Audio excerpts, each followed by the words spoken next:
හරි අපේ දෙවනි වීඩියෝ එකේදී අපි කතා කරන්න ඕනේ ආරක්ෂිත භෝග වගාව ගැන. ඒ කියන්නේ අපි පළවෙනි වීඩියෝ එකේදී අපි කතා කරා පැල තවාන් කළමනාකරණය ගැන. ඒ කියන්නේ ලොකු දෙයක් අපි කතා කරා. ඒ කියන්නේ පාඩමට අදාළ දේවල් සහ එතනින් එහාට ඔයගලන්ට යම් යම් පැහැදිලි කිරීම් පවා මම එතනදි කරා.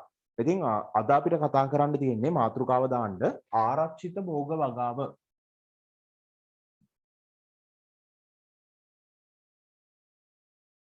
ආරක්ෂිත භෝග වගාව එල ඉරක් දාන්න ආරක්ෂිත කෘෂි කර්මය ආරක්ෂිත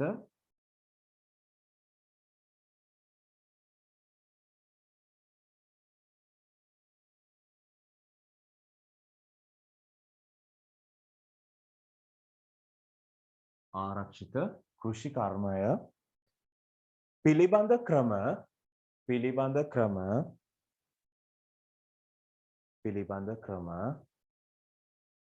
සහ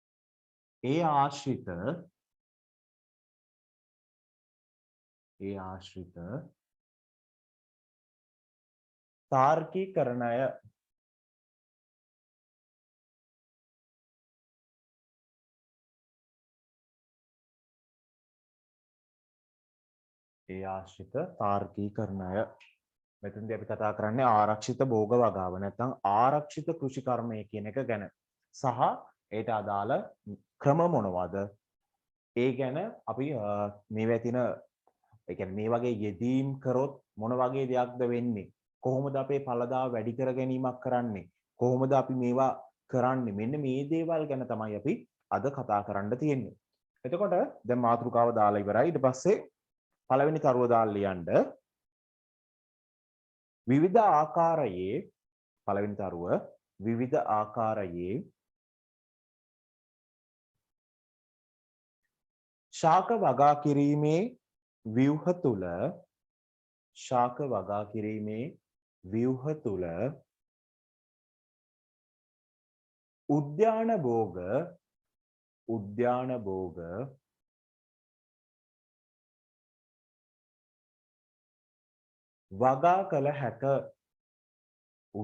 භෝග වගා කළ හැක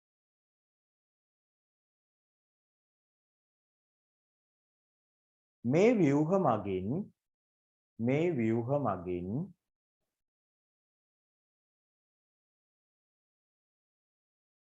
එලිමහන්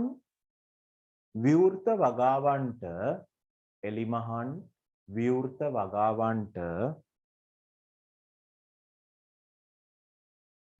වඩා වාසිදායක පරිසරයක්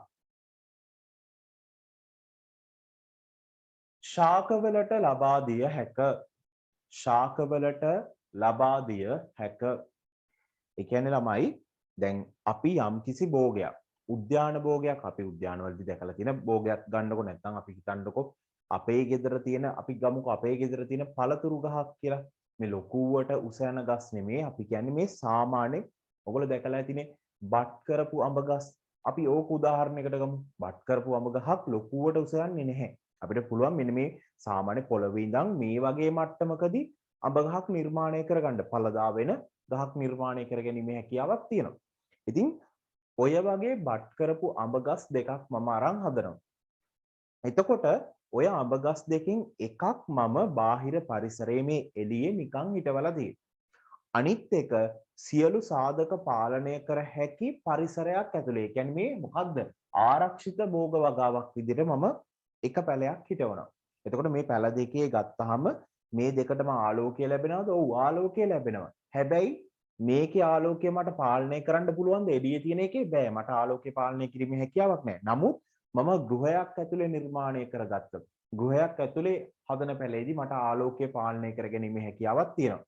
මට මේ එළියේදී තියෙන අනිකුත් සාධක පාලනය කරන්න පුළුවන්ද? හැම දෙයක්ම එහෙම ලේසියෙන් පාලනය කරන්න බෑ. නමුත් මේක ඇතුළතදී සියලු සාධක මට අවශ්‍ය විදිහට පාලනය කරගන්න පුළුවන්. එතකොට තමයි මොකද වෙන්නේ? මේ ශාකයට, ඒ කියන්නේ ගෘහයක් ඇතුලේ මම නිර්මාණය කරගත්ත ගෘහයක් ඇතුලේ හදන පැලේදී මට ඉහළ ඵලදාවක් ලබා ගන්න පුළුවන්. ලැබෙන ඵලදාවේ ගුණාත්මකභාවය වැඩි. ඇයි ඒකට පලිබෝධකයන්ට ඇවිල්ලා හානි කරන්න බෑ. ඒ නිසා ඒවැය තියෙන ගුණාත්මකභාවය වැඩි. ඒකට අවශ්‍ය ප්‍රශස්ත තත්ත්ව ලැබිලා තින්නේ. ජලය ලැබුණා, අවශ්‍ය විදිහට පෝෂක ලැබිලා තින්නේ, අවශ්‍ය විදිහට ආලෝකය ලැබිලා තින්නේ, අවශ්‍ය විදිහට ආර්ද්‍රතාවය තියෙනවා. මේ හැම සාධකයක්ම මේක ඇතුලේ කන්ට්‍රෝල් කරගන්න මට පුළුවන්. එතකොට මේකෙන් මට ගන්න පුළුවන් ඵලදාව ගොඩක් වැඩි. නමුත් මේකෙන් එන ඵලදාවේ ප්‍රමාණය අඩුයි සහ ඒකේ ගුණාත්මය සමහර වෙලාවට අඩුයි. සමහර වෙලාවට ඒකට කෘමීන් හානි කරලා තියෙන්න පුළුවන්. ඒකටම ලියන් යන් පාලනය කරන ලද පාරිසරික තත්ත්ව යටතේ පාලනය කරන ලද පාරිසරික තත්ත්ව යටතේ භෝග වගා කිරීම ආරක්ෂිත භෝග වගාව ලෙස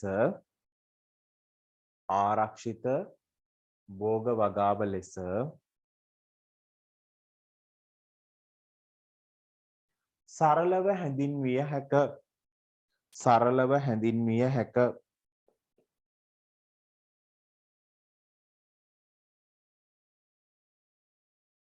ඒකටම ලියන් යන් උද්‍යාන භෝගවල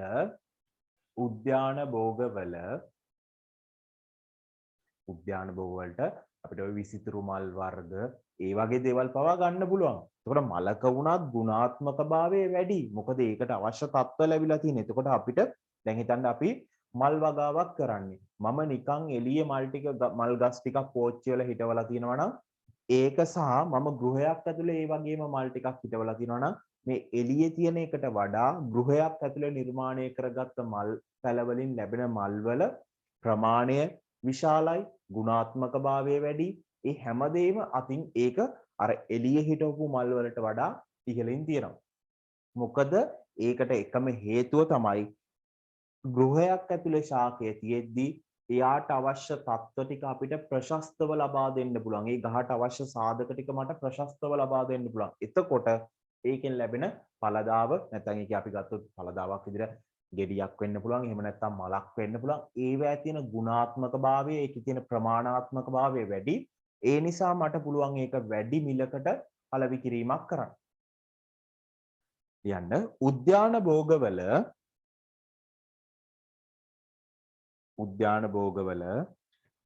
ආරක්ෂිත වගාව මගින්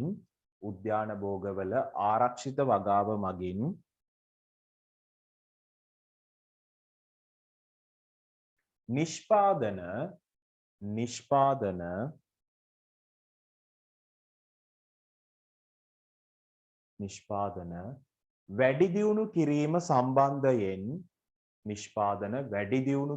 සම්බන්ධයෙන්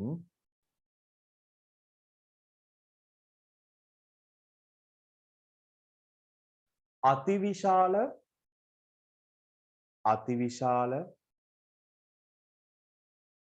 වාසියක් ලැබේ.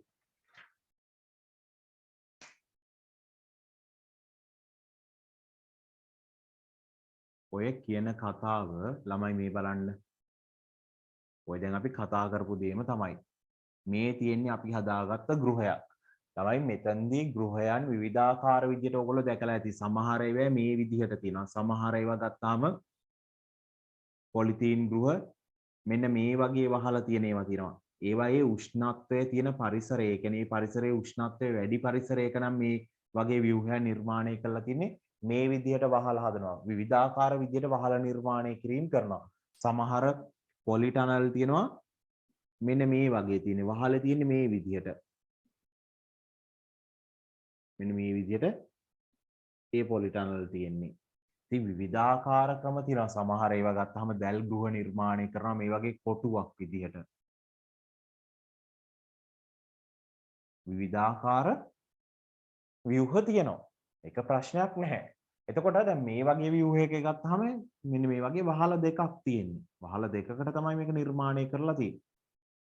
එතකොට ළමයි දැන් මේ වගේ ආරක්ෂිත භෝග වගාවක් කියලා කියන්නේ මොකද්ද?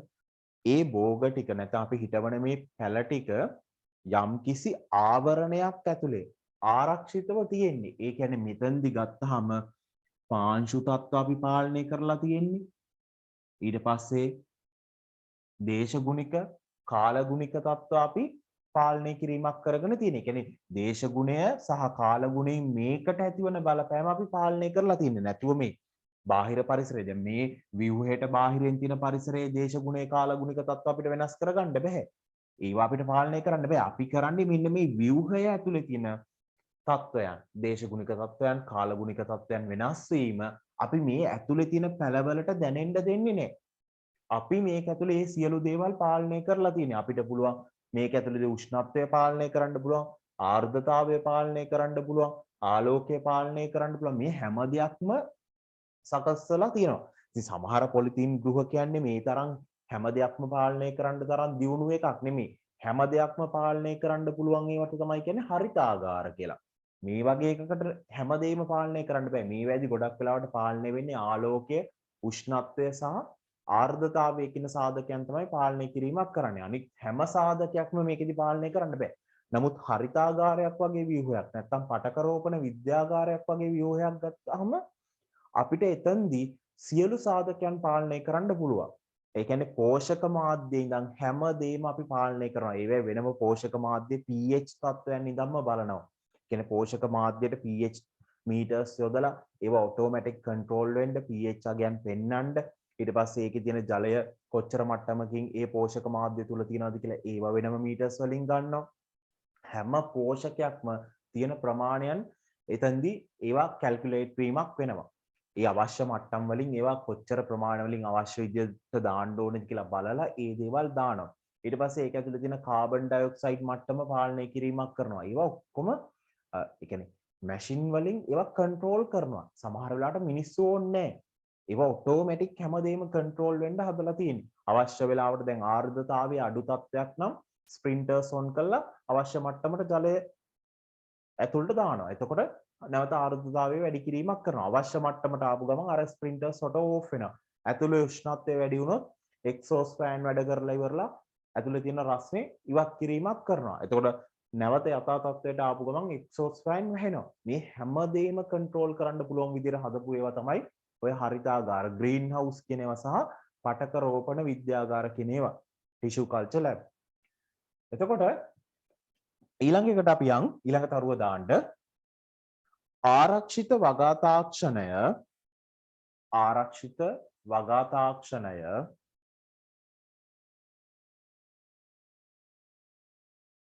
භාවිතා කරනු ලබන්නේ ආරක්ෂිත වගා තාක්ෂණය භාවිතා කරනු ලබන්නේ ශාක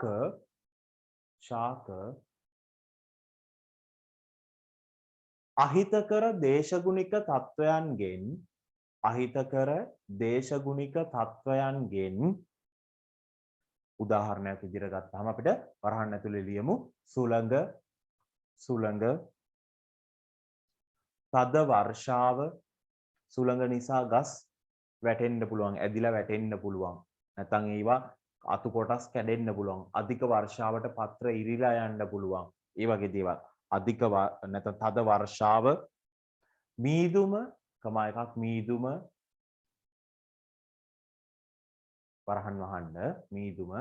වරහන් වහන්න වැනි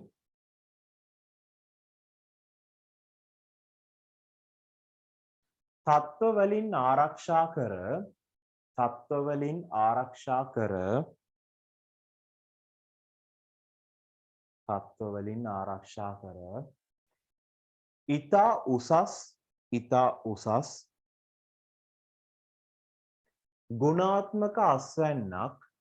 ඉතා උසස් ගුණාත්මක අස්වැන්නක්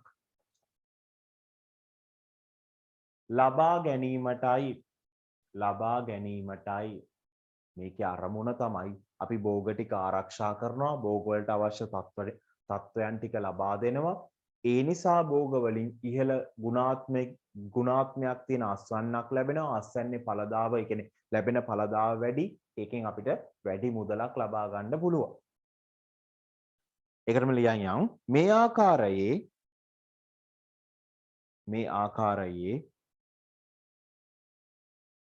වගාවන්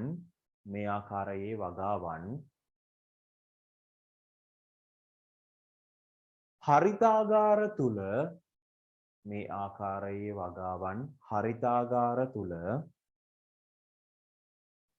සිදු කළ හැකිය.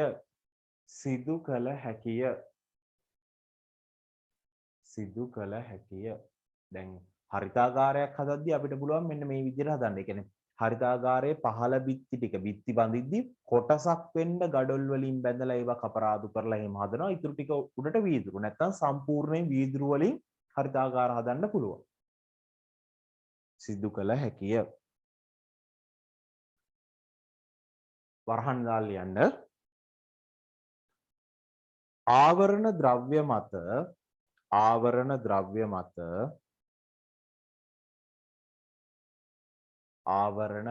මත අවර්ණ පොලිතීන් වර්ග අපිට ගන්න පුළුවන්. ට්‍රාන්ස්පේරන්ට් වෙන්න ඕනේ පොලිතීන් එක. ආවරණ ද්‍රව්‍ය මත පදනම්ව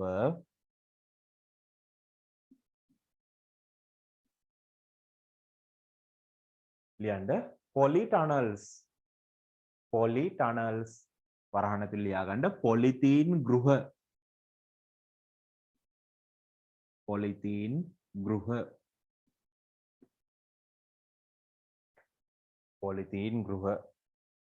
වැනි විවිධ ව්‍යුහ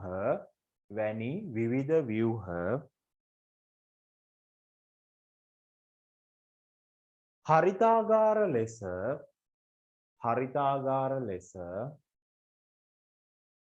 භාවිත වේ.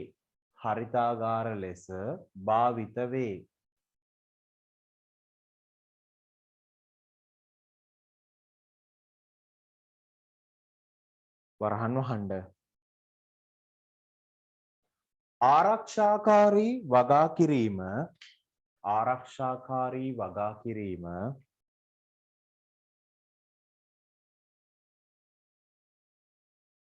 ප්‍රධාන වශයෙන් භාවිතයට ගැනෙන්නේ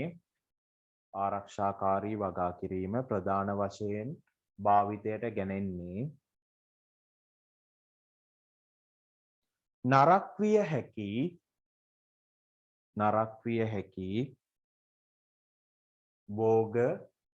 විය හැකි භෝග වරහන් දාන්න. උදාහරණ පළතුරු එළවලු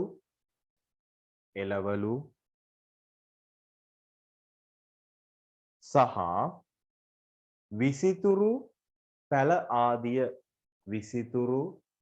ආදිය තමයි. දැන් මල් වගාව ගත්තාම මල් වගාව කියලා කියන්නේ ලොකු ඉල්ලුමක් තියෙන දෙයක්නේ.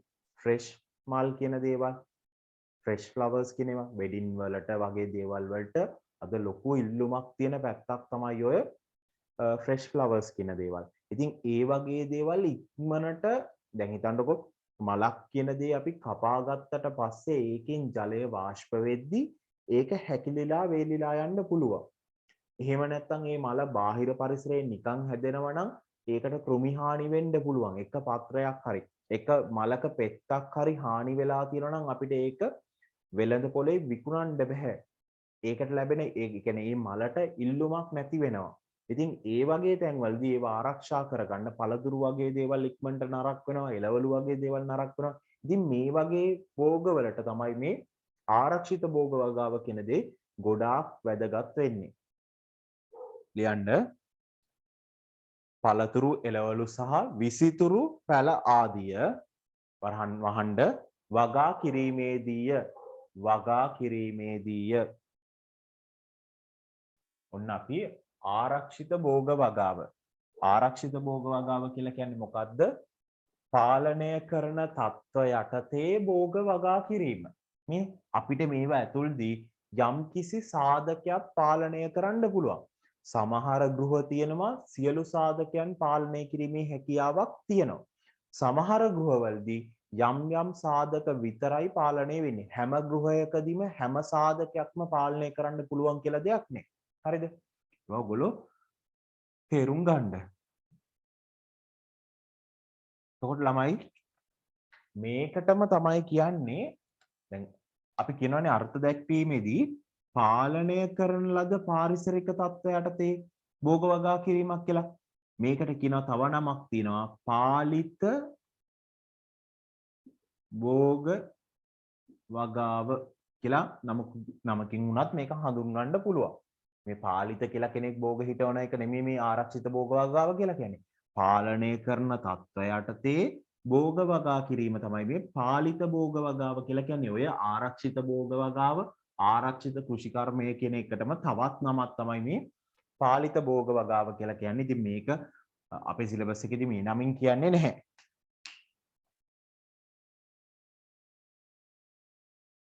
හරි. අලුත් මාතෘකාවක් දාන්න ශ්‍රී ලංකාවේ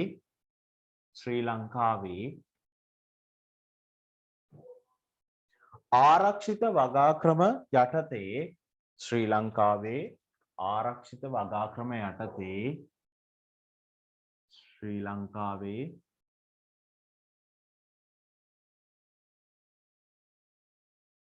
ආරක්ෂිත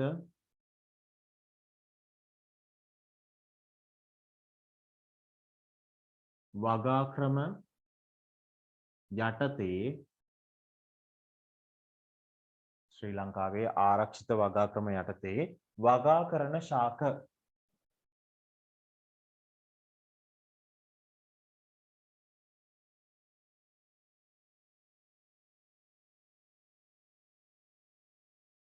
හරිද? මේක ගැන කතා කරන්න කලින් මම ඔයගොල්ලෝගෙන් ප්‍රශ්නයක් අහන්නම්. දැන් භෝග වගා කරන්න නම් පස් අනිවාර්යෙන්ම ඕනේද? භෝග වගා කරන්න පස් අනිවාර්යෙන්ම ඕනේද? පස කියන දේ ටක් ගාලා ඔයගොල්ලන්ගේ ඔළුවට එන දෙයක් තමයි ඔව් පස් නැතුව භෝග වගා කරන්න බෑනේ. මං කියන්නේ පස් කොම්පෝස්ට් කොහොබත් ඒ කියන්නේ ඝන මාත්‍යක් නැතුව භෝග වගා කරන්න පුළුවන්ද? භෝග වගා කරන්න පුළුවන්. ඝන මාධ්‍යයක් අවශ්‍ය නැහැ. වෙනම භෝග වගා ක්‍රමයක් තියෙනවා. මේක මේ අමතර දෙයක් කියන්නේ නිර්පාංශු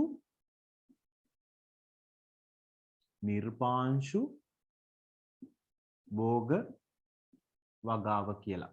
හරිද ළමයි? මේ අමතර දෙයක් ඕගොල්ලන්ට මේ නිකන් කියන්නේ. ඕගොල්ලෝ දැනගන්න ඕනේ මේ දේවලුත්. ඒතකොට මේ නිර්පාංශු භෝග වගාවේදී ළමයි කිසිම ඝන මාධ්‍යයක් භාවිතා කරන්නේ නැහැ. ඒ කියන්නේ පස්, කොම්පෝස්ට්, කොහොබත්, කොහු කුඩු කිසි ඝන දෙයක් භාවිතා කරන්නේ නැතුව ද්‍රව මාධ්‍යයක් තුල තමයි භෝග වගා කිරීමක් කරන්නේ. එහෙම කොහොමද කියලා හිතවන්නේ? මෙන්න මෙහිමයි ළමයි. මේක ක්‍රමයක් ඕගොල්ලන්ට කියලා දෙන්නේ. මෙන්න මේ වගේ ත්‍රිකෝණයක් විදියට හදපු යකඩ වලින් හදපු ෆ්‍රේම් එකක් තියෙනවා. හරිද? මේ ෆ්‍රේම් එකේ දැන් මෙහිම මේ තැන්වල භෝග රඳවලා තියෙන්නේ.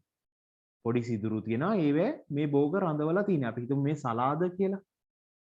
සලාද ඔන්න ඔහොම තියෙනවා. ඒතකොට සලාදවල මුල මෙහෙම තියෙන්නේ. හරිද? මුල් ටික ඔන්න ඔය විදිහට පල්ලෙහාට ඇවිල්ලා තියෙන්නේ. මේ ටික එළියේ තියෙන්නේ මුල කියන එක ඇතුල් පැත්තට තියෙන්නේ. මොකද මුල කියන එක ආලෝකයට අකමැති කෙනෙක්නේ. ශාක මුල් කියලා කියන්නේ ආලෝකයට කැමති නැති කෙනෙක්. ශාකයේ ඉහළ කොටසයි ආලෝකයට කැමති. මුල කියන්නේ අඳුරට කැමති කෙනෙක්. එතකොට මේක මෙහෙම තියෙද්දි ළමයි මේක යට මේ වගේ ස්ප්‍රින්ටර්ස් තියෙනවා. මෙන්න මේ වගේ හිම ස්ප්‍රින්ටර් එකක් තියෙනවා. මේ ස්ප්‍රින්ටර් එකෙන් නිතරම මෙහෙම ජලය උඩට විදිනවා. ඔන්න ඔහොම විදිනවා.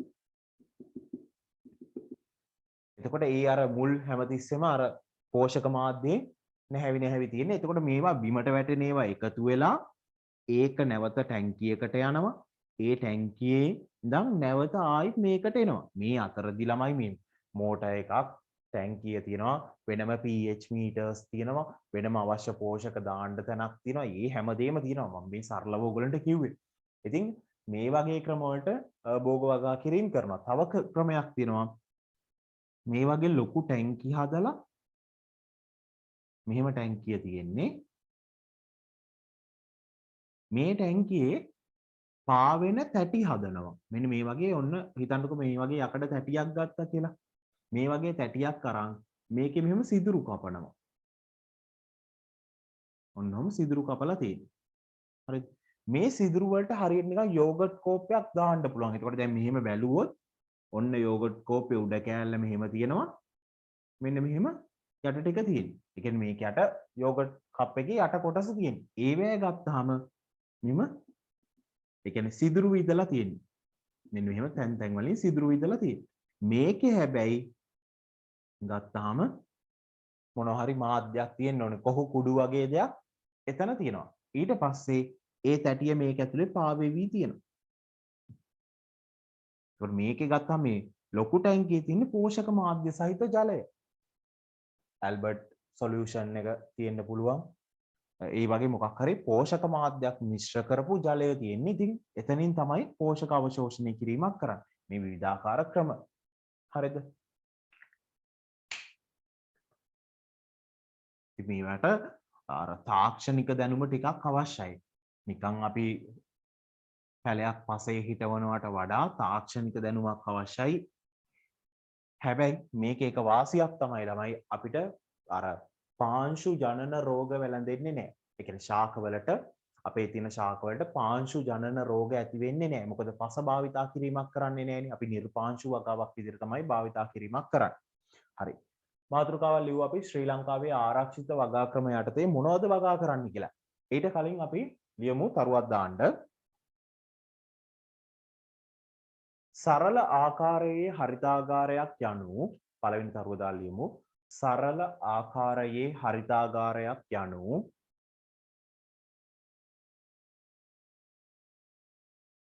ආලෝකය එය තුලින් විනිවිද ගොස් ආලෝකය එය තුලින් විනිවිද ගොස් ශාක කරා ළඟා විය හැකි ශාක කරා ළඟා විය හැකි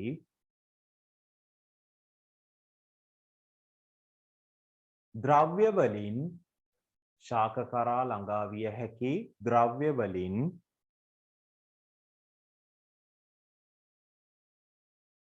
ආවරණය කරන ලද ව්‍යුහයකි ආවරණය කරන ලද ව්‍යුහයකි අපි මෙහෙම හිතන්න මේ තියෙන්නේ වීදුරු ටැංකියක් නම් මෙතන අපි ඔන්න බෝග හිටවලා තියෙන්නේ එතකොට දැන් මේ වීදුරුව ඔස්සේ ආලෝක කිරණ වලට මොකද කරන්න පුළුවන් එන්න පුළුවන්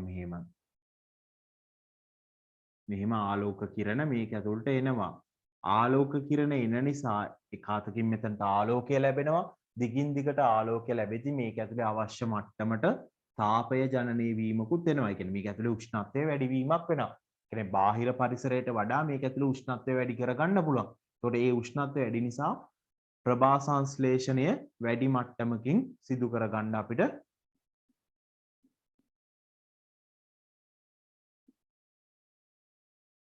වැඩි මට්ටමකින් සිදු කරගන්න පුළුවන් වෙනවා. ඒ කියන්නේ ආලෝකය වැඩියෙන් හම්බුණා.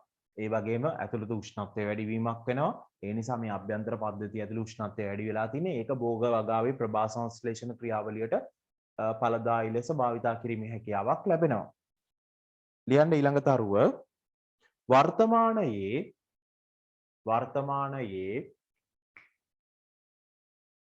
උසස් තාක්ෂණයත් සමග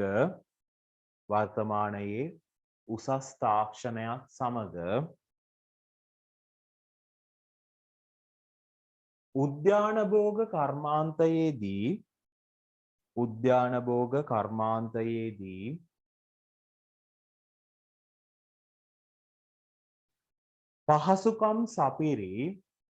පහසුකම් සපිරි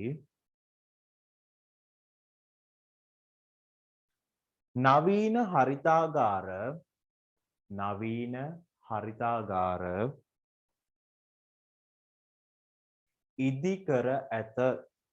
ඉදි කර ඇත කියන්නේ මුල් කාලේ ඇති කරපු නිර්මාණය කරපු හරිතාගාරات එක්ක බලද්දී වර්තමානයට එන්න තාක්ෂණය කියන දේ දියුණු වුණානේ. කියන්නේ කෘෂි කර්මාන්තයත් යම් මට්ටමකින් දියුණු වෙනවා වගේම තාක්ෂණයත් ඊට වැඩි මට්ටමකින් දියුණු වුණා. එතකොට ඒ තාක්ෂණය කෘෂි කර්මයට ඈඳ ගැනීමක් කරනවා, එකතු කර ගැනීමක් කරනවා. ඉතින් ඒවත් එක්ක එන්ඩ මිනිස් ශ්‍රමය අඩුවෙන් භාවිතා කරලා යන්ත්‍ර සූත්‍ර භාවිතා වෙන ඔටෝමැටික් දේවල් ඔටෝමැටික් විදිහට ඒ කියන්නේ ස්වයංක්‍රීයව ක්‍රියාත්මක වෙන දේවල් මේ හරිතාගාර තුල අද වෙද්දි තියෙනවා. ගොඩාක් දේවල් හරිතාගාරයක් ඇතුළතදී මිනිස්සෙක් අවශ්‍ය නැහැ.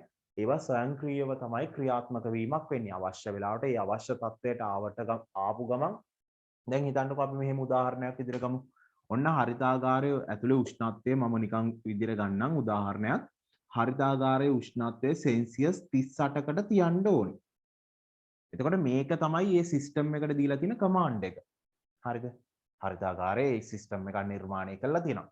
එතකොට මේ හරිතාගාරයේ තැන් වල උෂ්ණත්වමාන තියෙනවා. ඒවා ඩිජිටල් විදිහට ඒවා ඒ කියන්නේ ඒකෙන් data ගන්න පුළුවන් විදිහට. දැන් මේ හරිතාගාරය මම උඩින් පේන විදිහ නම් මේ හරිතාගාරයේ තැන් කිහිපයක උෂ්ණත්වමාන තියෙනවා. එතකොට මේ උෂ්ණත්වමානයේ ඉඳන් මෙන්න මෙතනට ඒ අදාළ තොරතුරු ගමන් කිරීමක් වෙනවා. හරිද? මේ තැන් වලින් අදාළ තොරතුරු ගන්නවා. එතකොට දැන් ඔන්න දැන් 38 එනේ තියෙන්න ඕනේ. දැන් බැරි වෙලා හරි මේක යම් පරාසයක් දීලා තියන්න පුළුවන්. ඒකට දැන් බැරි වෙලා හරි මේකේ උෂ්ණත්වය ඔන්න 42කට විතර ඔන්න දැන් වැඩි වෙලා තින්නේ මේ ඇතුළ 42කට විතර වැඩි වෙලා තින්නේ. දැන් මොකද වෙන්නේ? මෙහෙන් තොරතුරු යනවා. දැන් මේ 38 තියෙන්න ඕන නමුත් 42කට වැඩි වෙලා තියෙනවා. එතකොට මේ සිස්ටම් එකෙන් පණිවිඩයක් යවනවා. මේකේ තියෙන එක්සෝස් ෆෑන් වලට. එතකොට මේ ෆෑන් වලින් මොකද කරන්නේ? මේක ඇතුළේ උෂ්ණත්වය ඇදලා දානවා. නැත්තම් මේක ඇතුලේ හීටර්ස් වැඩ කරනවා නම් ඒ හීටර්ස් වලටත් වෙනම පණිවිඩයක් එවනවා. ඒ හීටර්ස් දැන් යම් වෙලාවකට මේවා නවත්තන්න කියලා. ඔය වගේ මේ හරිතාගාර ස්වයංක්‍රීයව වැඩ කරන තත්ත්වයට පත් කරලා තියෙන හැම සාධකයක්ම මේ භෝග වලට ජලය අවශ්‍යද නැද්ද කියලා සිස්ටම් එකෙන් තීරණය කර ගැනීමක් කරනවා. ඒ හැම භෝගයකටම අදාළ විදිහට ඒ data එකක් එන විදිහට සකස් කරලා තියෙනවා. ඒවට වෙනම උපකරණ සවි කරලා තියෙනවා. එතකොට ඒ භෝග වලට සවි කරලා තියෙන නිසා භෝගයේ රෝපණය කරලා තියෙන මාධ්‍යයට සවි කරලා තියෙන නිසා ඒකේ ජල මට්ටම අඩු වෙච්ච ගමන්ම ඒකෙන් data යනවා ඒකේ තොරතුරු යනවා. ඒතකොට මේ සිස්ටම් එකෙන් නැවත ජල කරාම විවෘත කරලා ඒවට ජලය ලබා දීමක් කරනවා. නැවත යථා තත්ත්වයට ආපු ගමන් අරව ඕෆ් කරනවා. මේ විදිහට හැම දෙයක්ම ස්වයංක්‍රීයව වැඩ කරන්න හරිතාගාරයක් ඉන්නේ. කියන්නේ මේ සාමාන්‍ය හරිතාගාරයක් නෙමේ. ගොඩාක් තාක්ෂණය අතින් දියුණු හරිතාගාරවලදී මේ හැම සාධකයක්ම පාලනය කරන්න පුළුවන් විදිහට ඒවා ස්වයංක්‍රීයව පාලනය වෙන විදිහට නිර්මාණය කරලා තියෙනවා.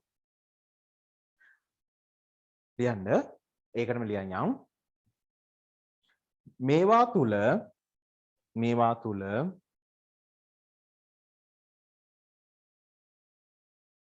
මේවා තුල පැලෑටියේ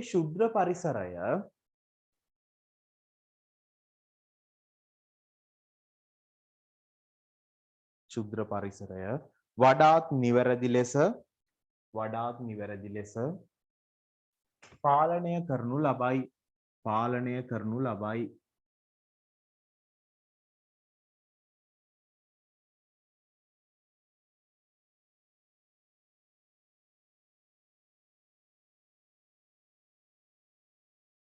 තමයි ඔය ශුද්ධ පරිසරය කියලා කියන්නේ. මෙන්න මෙයාට මෙන්න මේ ආසන්නයෙන් තියෙන පරිසරය. ඒ කියන්නේ මෙයා හිටවලා තියෙන පෝෂක මාධ්‍ය රෝපණ මාධ්‍යයේ ඉඳන් එයාට ආසන්නයෙන් තියෙන මේ බාහිර වායුගෝලය කියන එක. මේකේ තියෙන සියලුම සාධකයන් නැත්නම් මේ ගෘහය ඇතුලේ තියෙන සියලුම තත්ත්වයන් උෂ්ණත්වය, ආලෝකය, සුළඟ, ආර්ද්‍රතාවය මේ හැම සාධකයක්ම පාලනය කිරීමේ හැකියාවක් මේ හරිතාගාර වලට තියෙනවා. ඔයගොල්ලන්ට උදාහරණයක් විදිහට මම මේක පැහැදිලි කරන්නම්කෝ. මේක තවත් හොඳට තේරෙන්න තමයි දැන් හිතන්න උෂ්ණත්වයේ වැඩි පරිසරයක තියෙන භෝගයක්. නැත්නම් අපි මෙහෙම හිතමු. ඕස්ට්‍රේලියාවේ සීතලේ හැදෙන භෝගයක්. ඒ කියන්නේ සීතල පරිසරයේ හැදෙන භෝගයක් මට ගෙනල්ලා අනුරාධපුරේ ලංකාවේ ඇතුලේ අනුරාධපුරේ නිකන් හිටවන්න පුළුවන්ද? මම කියන්නේ බාහිර පරිසරය පරිසරය තුල මට නිකන් හිටවන්න පුළුවන්ද? ඔයගොල්ලෝ තේරෙනවනේ. එහෙම හිටෙව්වොත් අනිවාර්යයෙන්ම මොකද වෙන්නේ? ඒ භෝගය මැරෙනවා. මොකද ඒක සීතල පරිසරයක් ඇතුලේ හැදුණු භෝගයක්. ඒක අනුවර්තනය වෙලා තියෙන්නේ ඒක හැදෙන්නේ ඒ පරිසරයේ.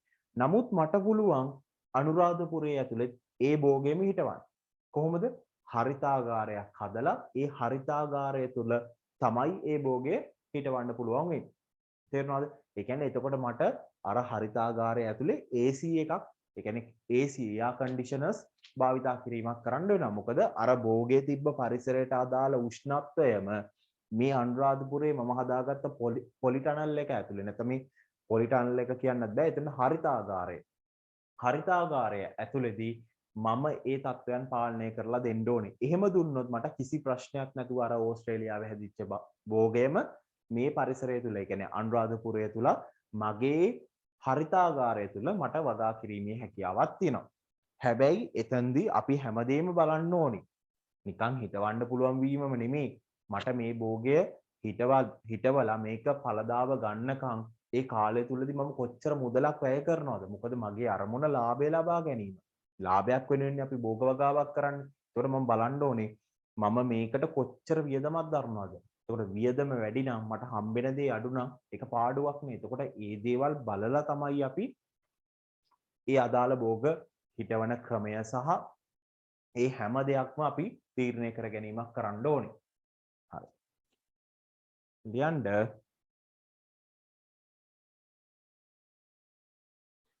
පොලිටනල්ස් ඇතුළු අලුත් මාතෘකාවක් ඉදිරියට ලියන්න. පොලිටනල්ස් ඇතුළු හරිතාගාරවල පොලිටනල්ස් ඇතුළු හරිතාගාරවල වගා කරනු ලබන ශාක උදාහරණ විදිහට අපි ලියාගෙන යන් පළවෙනි තරුව දාන්න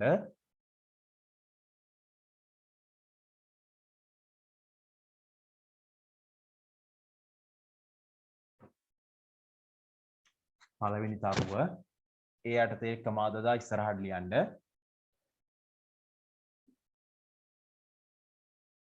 bell pepper ඔයගොල්ලෝ ෆුඩ් සිටි වලට ගියාට පස්සේ දැකලා තියෙනවා අර ලස්සන පාටට තියෙන ලොකු මිරිස් ටිකක් අර තක්කාලි ගෙඩිය වගේ ඊට වඩා ටිකක් ලොකුවට තියෙන රතු පාට තියෙනවා කොළ පාට තියෙනවා කහ පාට තියෙනවා ඒ වගේ ඒකට හොඳ ඉල්ලුමක් තියෙනවා. ඉතින් ඕගොල්ලෝ උනත් අනාගතේ මේ වගේ දෙයකට අත ගැහුවොත් ඔයගොල්ලන්ට හොඳ මුදලක් ලබා ගන්න පුළුවන්. ඉතින් මූලික මුදලක් තියෙන්න ඕනේ. මේ දේවල් තිබ්බොත් තමයි ඒක ඒ ව්‍යුහ නිර්මාණය කරගන්න පුළුවන් වෙන්නේ. ඊට පස්සේ තමයි ඔයගොල්ලන්ට එතනින් ලාභයක් ලබා ගැනීමේ හැකියාව එන්නේ. පළවෙනි එක bell pepper. ඊළඟට තක්කාලි. දෙවෙනි එක කමාදදා ලියන්න තක්කාලි. ඉස්සරහට කමාදදා ලියන්න. ඊළඟ එක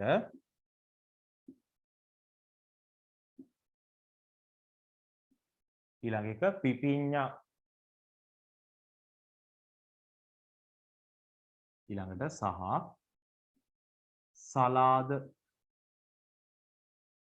සලාද. එතකොට මේ ටිකේ ඉස්සරහින් ඔක්කොම ඉස්සරහින් ඉලක්ක ගහලා මේ තියෙන්නේ මොනවද? එළවලු. මොන එළවලු? උදාහරණ කිහිපයක් අපිට දීලා තියෙන්නේ. හරිද? බෙල් පෙපර්, තක්කාලි, පිපිඤ්ඤා, සලාද වගේ දේවල් අපිට පොලිටනල් ඇතුලේ හිටවන්න පුළුවන්. හරිතාගාර වල වගා කිරීම කරන්න පුළුවන්. ඉතින් ලොකු විදිහට මහා පරිමාණයේ ව්‍යාපාරවලදී හරිතාගාර ඇතුලේ තමයි මේවා වගා කිරීම කරන්නේ. ඊළඟට අපි යමු ස්ට්‍රෝබෙරි. ඊළඟ තරුව දාලා ස්ට්‍රෝබෙරි.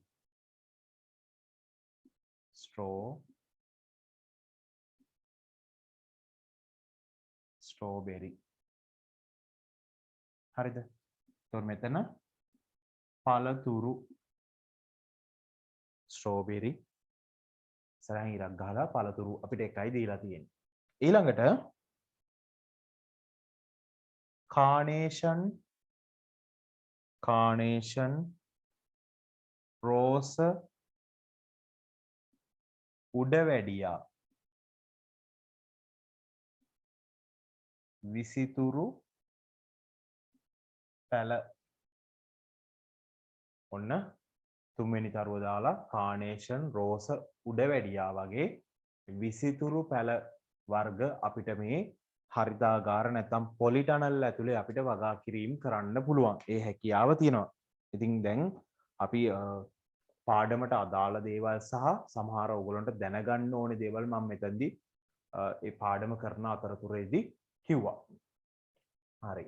එතකොට ඊළඟ වීඩියෝ එකේදී අපේ ඊළඟ දවසේ වීඩියෝ එකේදී අපි කතා කරන්නේ පටක රෝපණය ගැන. ඒ කියන්නේ පටක රෝපණ විද්‍යාගාරයක් ඇතුලේ කොහොමද අපි පටකයක් අරගෙන පටකයක් වගා කිරීම කරලා කොහොමද ඒක පැලයක් විදියට හදාගෙන ඒ පැලය බාහිර පරිසරයේ හිටවන්නේ කියන දේ ගැන තමයි අපි ලබන සතියේ අපේ ඊළඟ වීඩියෝ එකේදී අපි කතා කරන්නේ. එතකොට අද කිව්ව දේවල් ටික ඔයගලන්ට හොඳට තේරුම් ගන්න ඇති ඔයගොල්ලෝ. ඉතින් මෙතනදී ඔයගලන්ට මම සම්පත් පොතට අදාළව තමයි මේ හැමදේම කරගෙන යන්නේ. සම්පත් පොතට අදාළ සම්පත් පොතට අවශ්‍ය දේවල්. කියන්නේ අපේ A level syllabus එකට අදාළ දේවල් විතරයි අපි ලියන්නේ. අමතර දේවල් මේ පාඩම කියද්දී ඔයගලන්ට පැහැදිලි කිරීම කරනවා. එතකොට හැම දෙයක්ම මේ කියන points හැමදේම ඔයගොල්ලෝ අනිවාර්යයෙන්ම ලියන්න ඕනේ. හරිද? points හැමදේම ලියාගෙන තමයි අපි මේක කරගෙන යන්නේ. එහෙනම් අපි ඊළඟ වීඩියෝ එකේදී පටක රෝපණය ගැන කතා කරමු.